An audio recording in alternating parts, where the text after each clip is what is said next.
안녕하세요. Riding on the Korean wave. Welcome to Wednesday's edition of the Culture Wave. I'm Kwon So-ah in Seoul. Explore with us Korea's culture from all aspects and stay up to date with K-entertainment, K-trends, K-people, K-everything.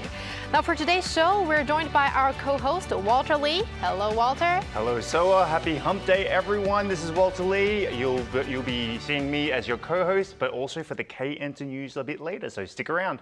All right, and we're also joined by our news features reporter, An Sung-jin. Hello. Hello, guys. Great to be back. My name is An Sung-jin, and I'm a news features reporter here at Arirang News. Great to be back again. Now, Sung-jin, I've heard that you went to the movie theaters recently, but not to watch a very general movie, but something very special. Right, so if we think of the general experience at a movie theater, it's you just sit down, watch, and maybe sometimes gasp or laugh about something that you've watched. But actually, movie theaters are now evolving something more than that. They're evolving beyond a platform to just watch movies, as more of them show sports matches, game tournaments, and concert movies. So I had to go and check out them myself, and I hope you guys will enjoy it as well. The chanting, the energy, and the beat that are coming from the loudspeakers. Fans often pay a fortune to attend a concert featuring their favorite artist, just to enjoy the buzz and feel the enthusiasm. But what if all of this was possible at a movie theater as well? Alongside regular films, movie theaters are now also showing concert movies, which are recordings of live performances for fans to enjoy the excitement and the atmosphere of being at a concert. South Korean singer Im Young-woong's 2 concerts in May garnered 100,000 people.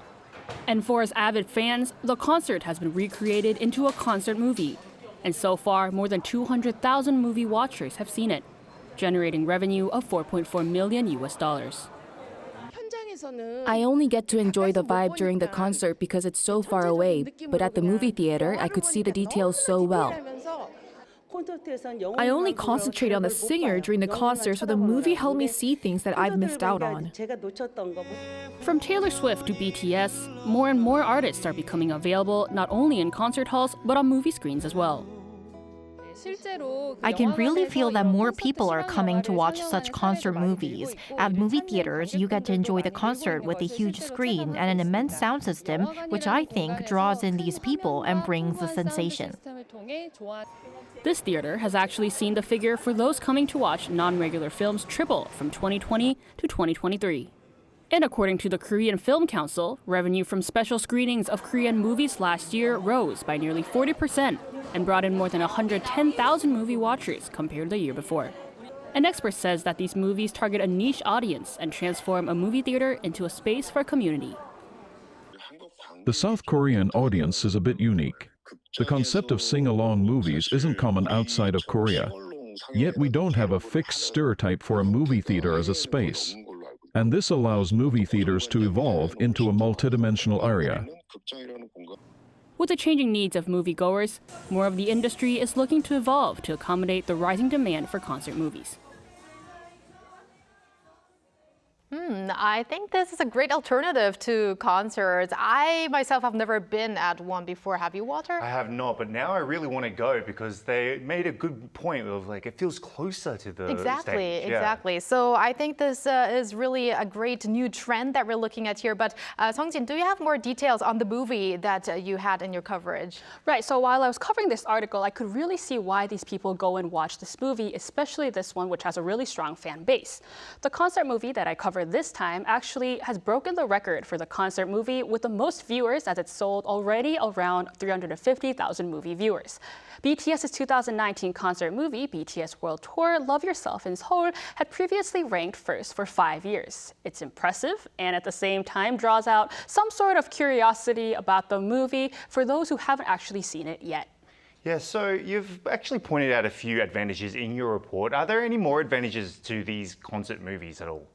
Right, so I briefly talk about why these people actually go to these concert movies, but to reiterate them once more, when I talk to these moviegoers, they seem to be broadly 2 reasons. The first one is obviously the atmosphere. If you missed a concert that you've been longing for, yet you still want to enjoy the heat and the sing-along energy, a concert movie would be your perfect option. The second big perk of these concert movies is that the tickets are more affordable than an actual concert ticket. The concert that I mentioned in my report normally costs around 180,000 Korean won, whereas the concert movie is only around 30,000 won, which is about 6 times less, I'd say. I think that is a really great benefit on an economic point of view. Absolutely. But I'm sure we can still find some concert movies at the movie theaters right now, apart from the one we saw with Im Young-moon. Right, so for guys like you who haven't watched concert movies yet, to briefly go over them, K-pop groups have been releasing a whole bunch of concert movies these days. The South Korean boy band group Highlight, as well as girl group IVE, have released their concert movies for those fans wanting to relive their concert experience. But also for sport fans, the 2024 Korean baseball series will also be shown in movie theaters. So if you guys are interested in either one of those, you might as well check it out. Oh, I think there's something for everyone there. Especially for sports for me. Got a wide variety of choices. So really fantastic investigative report on this rising trend, Songjin. Hope you've got some nice stories in the near future again. Well, I guess it's my pleasure as always, and I'm always excited to be back. All right, thank you very much. See you next time.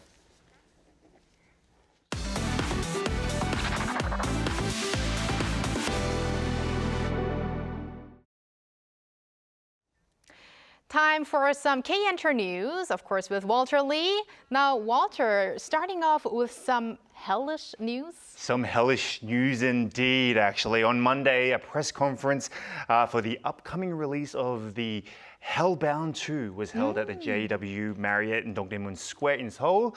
The whole main cast was there to attend the exciting new second series of the popular dark fantasy thriller.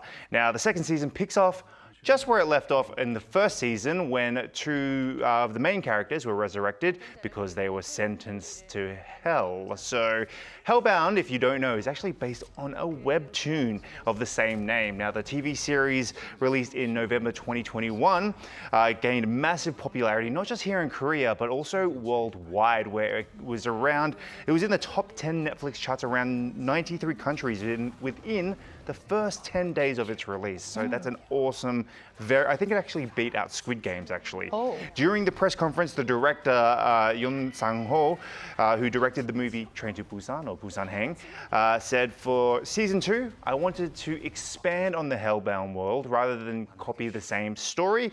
Now, for those who are ready to watch this, you'll see it on Netflix on October 25th. I actually watched the first series, but thank you for the reminder of where it stopped, so that I, can start off right away with the second series. Yes. But Walter, sticking to the theme of returns, this time it's regarding K-pop. It is. Now, NCT Dream member Ron is back from hiatus taken due to his poor health. Now, on October 7th, NCT's entertainment company, SM Entertainment, said that he will be going about his usual activities within the group, which is great to hear. Now, this time, it's actually just in time for NCT's Dreams to release their 4th full-length album named Dreamscape. Now, that's to be released on November 11th, and the album has 11 tracks, one of which is called When I'm With You. Now, call this actually an upcoming of a continuation from their previous album. Now, bear with me for a second. This can get a little confusing. Okay. Dreamscape, open parentheses, space, close parentheses, scape, is which was released in March, though read as Dream Escape, there's a reason why there's parentheses in the middle of the Dream Escape. And that's because, according to them, the blank space between the two words symbolizes both a door as an escape and the missing E in escape, allowing the listeners to interpret it in their own way, the title of it. Interesting. You It's know very what, interesting. Walter? It reminds me of you explaining to us the home round regarding twice, right? Yes, exactly. So I think this is very symbolic for the fans to understand, and it's Yes. a fun way for them to interpret. Yes. All right, Walter, and now we're going to move on to K-movies. What do you have for us? You interested in volleyball by any chance? I used to play a little bit when I was a child, Okay. but not recently. No. Well, Korea's first movie revolving around the sport of volleyball will be set to be released this December. Now, the movie is called One Win. Now, it stars legendary Korean actor Song Kang-ho, who is obviously best known for his global main character in Parasite. Parasite, yeah. So the Academy Award-winning movie, of course. Now, Song plays a lead role in this movie as a rookie coach. Now, he's alongside Park Jong-min, who recently appeared in the crime action movie Smugglers, and also he plays the team's owner. This also stars the model-turned-actress Chang Yun-ju, who plays the volleyball player as well. Oh, wow. I can really imagine her playing volleyball because she's so tall and She suits the role completely to a T. So thank you, Walter, for those news. We had something of K-pop, K-drama, and K-movie. Thanks for those comprehensive K-Enter news. I'll stick around. All right. And now for other culture-related news, we go over to our AI anchor, Ari. Hello and welcome to the Culture Wave AI News. I am Mari, your AI guide to Korea's latest cultural news and information. Here's our first story of the day. The Korea Travel Fiesta 2024 took place in New Delhi, India, over the weekend, attracting more than 70,000 visitors, including high-profile figures and entrepreneurs. Hosted by the Culture Ministry and the Korea Tourism Organization, the K-Roadshow featured a variety of events showcasing the many charms of Korea, including K-pop performances, K-beauty zones, and other cultural activities. The tourism organization pledged to expand such global initiatives to position South Korea as a leading travel destination. Korea's southeastern city of Ulsan invites you to a 3-day floral extravaganza this week. A grand autumn garden festival will be held at the Taewa River National Garden from Friday to Sunday, showcasing the naturalistic garden, designed by world-renowned garden designer Pie Outdolf, alongside a stunning display of autumn plants such as pink mealy, pampas grass, and cosmos. The festival will also feature a variety of events, including a special taekwondo performance by Kim Yoo-jin, the gold medalist from the Paris Olympics. Ryum, Samsung Museum of Art in Seoul, has unveiled an archive system dedicated to Korean modern and contemporary art. This archive provides users with access to information on over 45,000 works donated by artists, as well as art pieces from major institutions such as the Ryum Museum, Hoam Art Museum, and Rodin Gallery. Notable materials include the original issue of Korea's first art magazine published in 1947 and documentation from the Hoam Art Museum's opening exhibition featuring Henry Moore in 1982. That's all from me. I'll be back tomorrow with more attention-grabbing cultural stories. See you then.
It's now time for Trend Vibes, where we dive into the hottest trends in Korean culture. And, of course, we have reporter Yoon Se-young with us. Welcome back, Se-young. Welcome, Hello, Se-young. guys. Did you guys have a great week? Oh, yes, so do. far so good. Yes, so good so far.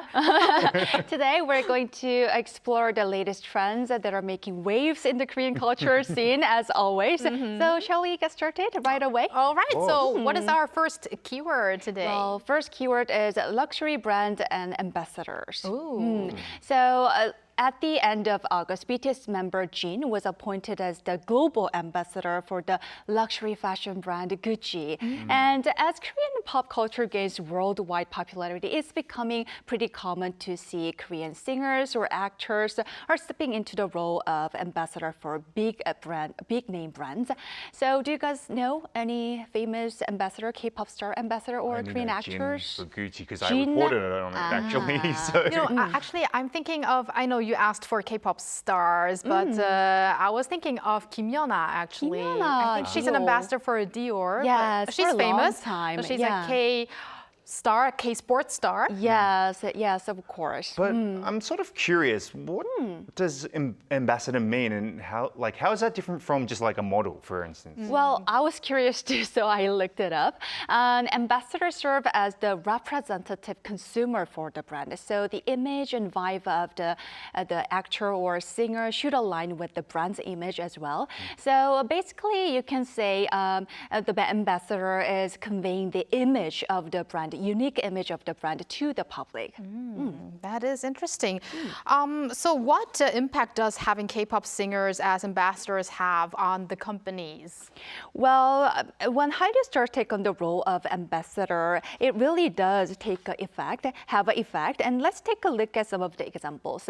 When BTS Jin visited the Gucci show earlier this year, he was wearing a specific necklace, and that necklace just sold out the entire US market right after the show. Wow. And get this, in 2021, when Dior selected Blackpink's Jisoo as their global ambassador, sales among millennials and Gen Z increased by over 400%. 400%. Yes, compared to the previous year. And get this, luxury brand Miu Miu saw 42% increase in sales when they appointed IVE's Chang Won-young as its ambassador. So Okay, the I can advertising effect is real. That is pretty amazing. But Se-young, there are also some downsides to this, right? Yeah, so that is one of the worries at hand. Usually, idol groups often serve as the role models for teenagers. And when teenagers see these idol group members wearing high-priced products, they may feel inferiority because they start to compare themselves with the idol groups, especially those who are similar age with the teenagers. So that could also spark negative emotions. That's what the experts say. And I'm sure that most teenagers would not be able to afford those luxury It's brand really products. difficult, yes. So yes, this is a point that we might have to think a little bit further because it's not easy to have these luxury brands even for ourselves. Yes. But if we Happening. see Both teenagers, for teenagers and their parents as well. and then, the word idol itself, it's like you are idolizing those people. So yeah, I think maybe there's a role of the parents, for these teenagers to not really make them really crave for these products. But Se-young, we also have another keyword, a very interesting one. Yes, but before we dive into our next topic, I've got a little quiz for you guys. no. Listen closely and see if you can get this right. Okay. If you combine these idol groups, how many members do you get? We have BTS, IVE, and aespa. BTS, IVE, aespa. I'm going to say roughly 15? I'm going to say 19. 19, 15? Nope, not quite. The answer is 17 because BTS has 7 members, IVE has 6, and aespa has 4. So that makes 17 right in the middle. Right in the middle. right? Yes. So sorry, first of all, sorry for giving you guys a headache. But since our next topic is all about the number of the members, I thought it would be a fun to start with this little quiz. And as you know, most K-pop idols debut as part of a group. Some may branch out into solo careers later, but it's common to start as a group. And one advantage of this approach is that even if only a couple of members stand out, the entire group will receive attention and gain popularity. I think group synergy works well for the group itself, and then the fans really like the chemistry between the members. Just like three of us, right? Oh, We're like a group. One boy and a girl group.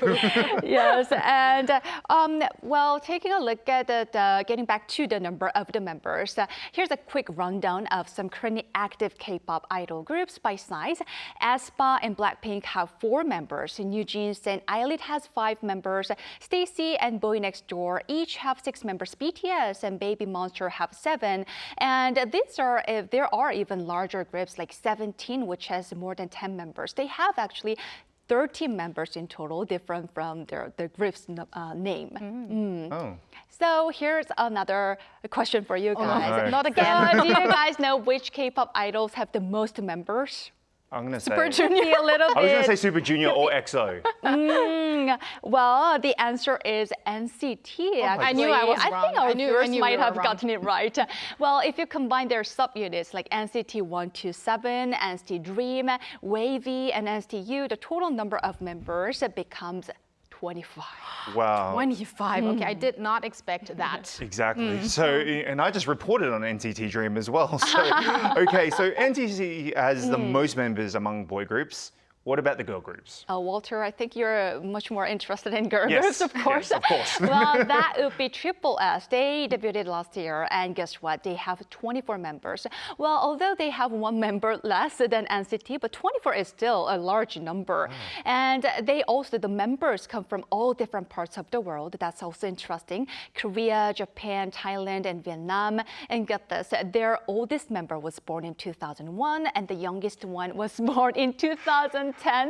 So there's a pretty wide age gap for an idol group. And that's possible because there are over 20 members in just one group. It is a wide age difference, but still they're all much younger than us.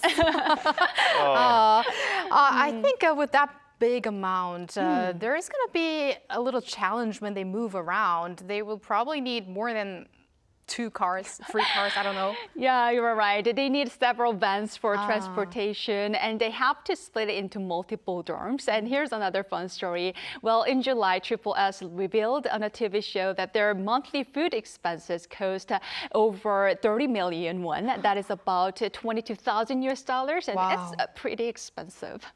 What are they eating? Because they have 24 members. Well, it's clear that group sizes vary a lot, but I bet small and large groups have their own perks.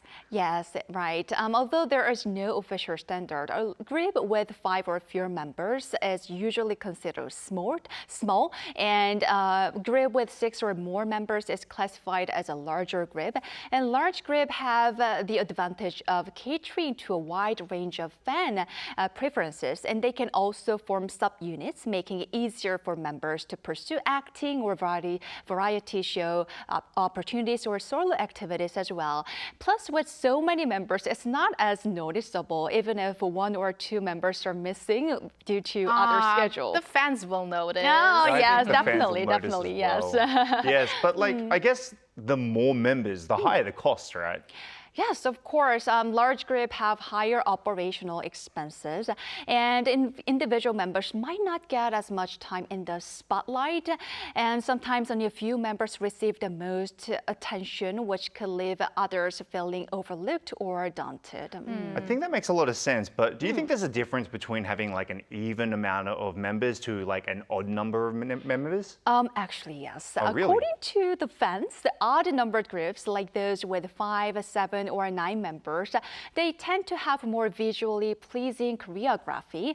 And even Taeyeon from Girls' Generation said that. And that's because it's with the odd number, it's easier to create a symmetry, especially when one member is positioned at the center while performing. Yes. You know, I think it's just like when you go on a field trip, for instance. If you go to an amusement park, the number does matter when you go on one of those rides, if you have a friend beside you or not, if you have to ride alone. That's actually one of the advantages of having even numbered members. Yeah, even numbered members, the groups will be able to pair up when they appear on a variety shows or other activities. They will always be able to find their partners within that group. Right, but Seong, would you say there is an ideal number for a group? Well, that's a very difficult question, but I guess every group has a different story, personalities, and music style as well. So what's important is not the number of members, but the way they express themselves through music and the way they express their philosophy through music and how well they communicate with the fans. And I get this, and I think for the fans, their favorite group has the perfect number of the members. Of course. That's what they will. Seong, that was a very new perspective of idol groups. Thank you for that interesting topic. We look forward to next week. Thank you. And thank you, Walter. We will talk to you again soon. We'll see you soon.